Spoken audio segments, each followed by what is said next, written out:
Shana Tova, Shavua Tov. C'est la minute paracha de Mir Neshama. Ça fait longtemps. J'ai pris une petite pause pour les vacances.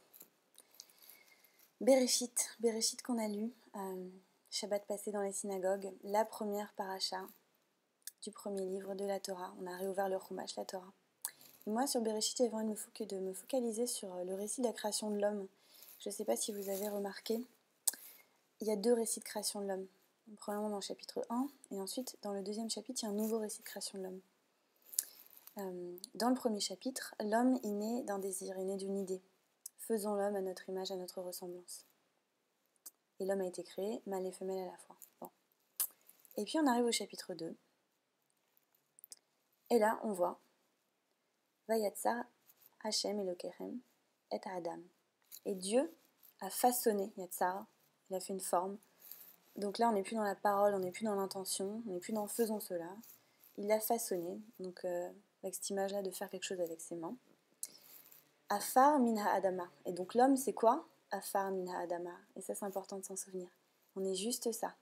On n'est même pas la terre. Adam, ça vient de Adama, la terre. On n'est même pas la terre, on est la poussière de la terre.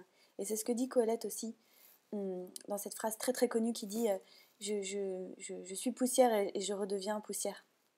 C'est ça l'homme quand même. Afar mina adama. Mais c'est pas tout.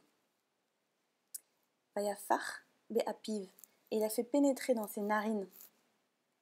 Pi, c'est le nez. Nishmat raim. Nishmat. Neshima. Nishmat, c'est le souffle, la respiration. Chaim de la vie. Nishmat raim. Vehaya ha'adam. Le nefesh chaya. Et l'homme devint un être vivant. Et donc il y a ces deux dimensions dans il y a la matière, il y a la matière et quelque part le fait qu'on ne soit rien, pas grand chose. Et puis il y a ce nishmat raim, il y a ce souffle divin, qui est ça, qui nous maintient en vie. Et moi c'était tout simplement ce sur quoi j'avais envie de me focaliser aujourd'hui, dans cette minute paracha.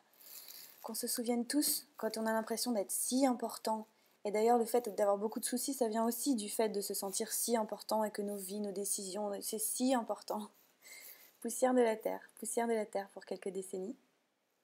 Et en même temps de se souvenir, quand on perd un peu confiance en nous, quand on perd un peu d'estime de soi, on est empli de rien de moins que le Nishmat Raim de Dieu. On est empli de rien de moins que le souffle divin. Voilà, c'était ça avec cette image-là que j'avais envie de nous laisser aujourd'hui. Et quand vous vous sentez un peu faible, un peu triste, un peu diminué, peut-être que c'est le moment de fermer les yeux justement et de prendre une grande inspiration et de sentir ce souffle divin qui vous met en vie. Pas une seule fois, à chaque instant. Et ça, c'est aussi une des bases de la méditation juive. Tout simplement se remettre au contact de notre corps, sentir la respiration et se souvenir, Zachor, se souvenir de ce que c'est le baiser de Dieu qui nous met en vie à chaque instant. Shavua Tov, c'était la minute paracha de Mir Neshama.